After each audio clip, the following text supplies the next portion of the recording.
नमस्कार किसान साथियों, स्वागत है आप सभी का एक बार फिर से मेरा खेत मेरी प्रयोगशाला में। और मैं हूं आपके साथ जगदीश पाटीदार।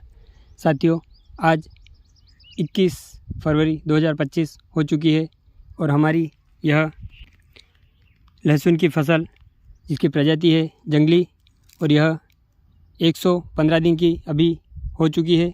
इसमें आखिरी पत्ती आ चुकी है, 13वीं पत्ती क्लोज लीफ बंद मुंह की जो पत्ती आती है वो आपकी आ चुकी है।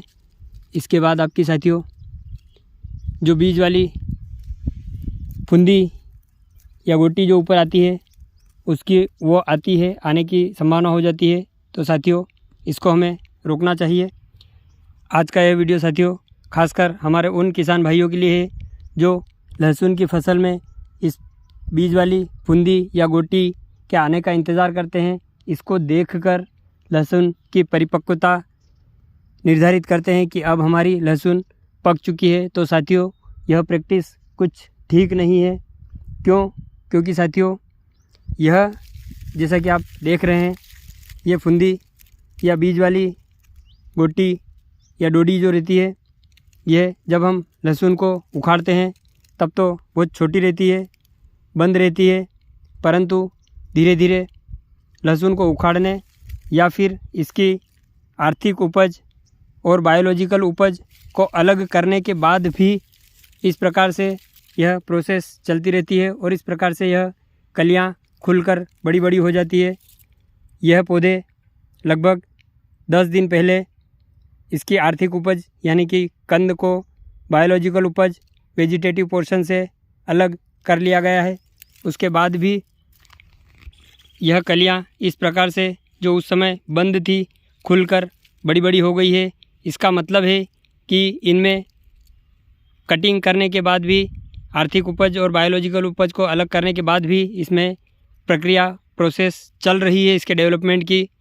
यह अपने विकसित हो रही है और कहीं ना कहीं इन ठूंठ से डंठलों से भोजन प्राप्त कर रही है। साथियों यह प्रैक्टिस अगर हम लहसुन को उखाड़ने के बाद इसकी आर्थिक उपज यानी कि कंद, लहसुन और प्याज की फसल में कंद वाली फसलों में ये जो कंद होता है इसे आर्थिक उपज कहते हैं, जिसे हम मार्केट में बेचकर पैसा मुनाफा प्राप्त कर सकते हैं, उसे आर्थिक उपज कहते हैं।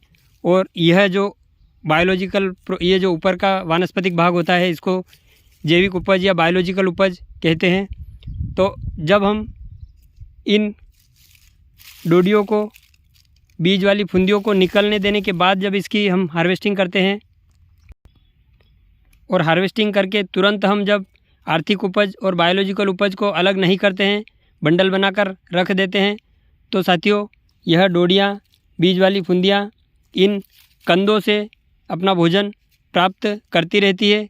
क्योंकि जनरली हमारी प्रैक्टिस रहती है कि हम लहसुन को उखाड़कर बंडल बनाकर 10, 15, 20 दिन के लिए सूखने के लिए रख देते हैं।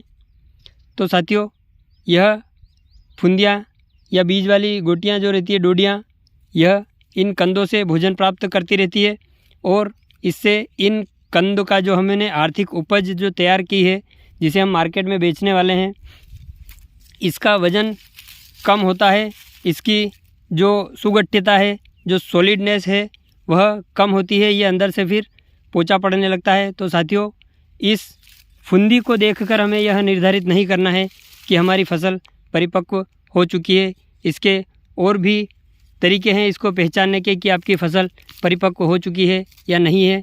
जो हमारे पुराने किसान साथी है वह तो जानते हैं कि फसल की परिपक्वता कैसे पता चलती है, कैसे निर्धारित करते हैं, पर आजकल हमारे बहुत सारे नवयुवक किसान साथी खेती कर रहे हैं जिन्हें इस बात का अनुभव थोड़ा कम है कि लहसुन की परिपक्वता कैसे निर्धारित होती है। तो साथियों उनको आज हम इस वीडियो के माध्यम से बताना चाहते हैं। पहला तो साथियों लहसुन की फसल 130 से 150 दिन में परिपक्व हो जाती है। 125 दिन बाद, 130 दिन बाद इसकी परिपक्व होने लगती है और हम हार्वेस्टिंग कर सकते हैं। यह प्रजाति के ऊपर निर्भर करता है कि आपने कौन सी प्रजाति की बुआई की है। कुछ प्रजातियां जल्दी तैयार हो जाती है, कुछ प्रजातियां देर से तैयार होती है। जैसे कि हमने ऊटी और जंगली दोनों एक साथ लहसुन बोया था। 2 दिन के अंतराल में चुपाई की थी, जिसकी हार्वेस्टिंग में लगभग 15 दिन का अंतराल रहा है। ऊटी लहसुन थोड़ा जल्दी हार्वेस्ट हो जाती है, 120-125 दिन के में इसकी परिपक्वता आ जाती है और यह हार्वेस्ट होने लग जाती है। वहीं पर हमारी उसके साथ बोई हुई जंगली प्रजाति की लहसुन 135 से 140 दिन में परिपक्व होकर 135 दिन में परिपक्व होकर हमने उसको उखाड़ा है। और यहीं पर हमने बगल में महादेव लहसुन लगा रखा है। इसकी भी कहीं ना कहीं प्रजाति ऐसा दिखने में आ रहा है कि यह इस जंगली प्रजाति से जल्दी मैच्योर होगी, परिपक्व होगी, क्योंकि उसमें अंतिम पत्ती इससे पहले आई है।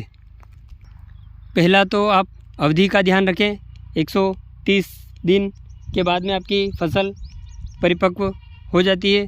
दूसरा, आप पत्ती गिनकर यह निर्धारित कर सकते हैं कि आपकी फसल परिपक्व हो गई है। 13 से 14 पत्ती पर फसल लहसुन की परिपक्व हो जाती है। जब इस प्रकार से शुरुआत में पत्तियां खुले मुंह की आती है और आखिरी में जब हम देखते हैं जो अंतिम पत्ती आती है 13वीं या 14वीं, तो वो इस प्रकार से बंद मुंह की आती है। ये देखिए साथियों, इसको आप कहीं से भी घुमाकर देख लें, इस पत्ती का मुंह खुला हुआ नहीं है। यह महादेव प्रजाति इधर हमने लगा रखी है और वहीं पर बगल में आपकी जंगली प्रजाति है जिसकी अंतिम पत्ती का मुंह अभी खुला हुआ है, ये आप देख सकते हैं।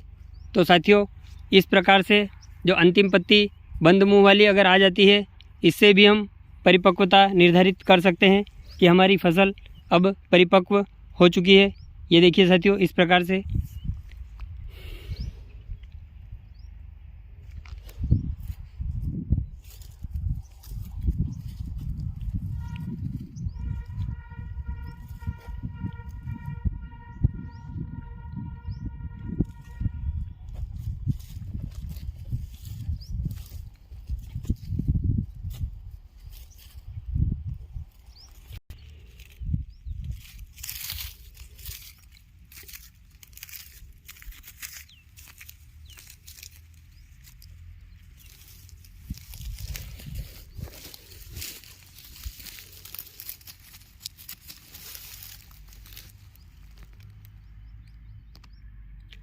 तो इस प्रकार से साथियों लहसुन की फसल की परिपक्वता हमें निर्धारित करना है।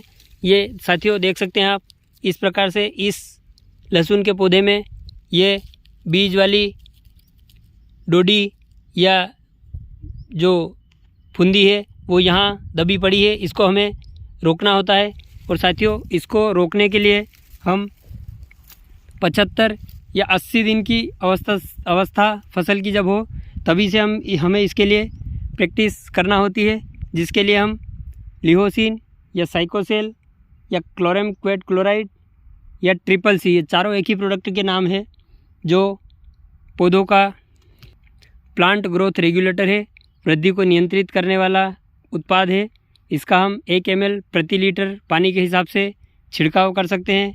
इसके अलावा साथियों, वेजिटेटिव ग्रोथ को रोकने के लिए बोरॉन 2.5 ml प्रति लीटर पानी के हिसाब से छिड़काव कर सकते हैं, या फिर आधा लीटर प्रति एकड़ भूमि के हिसाब से सिंचाई जल के साथ ड्रेंचिंग कर सकते हैं।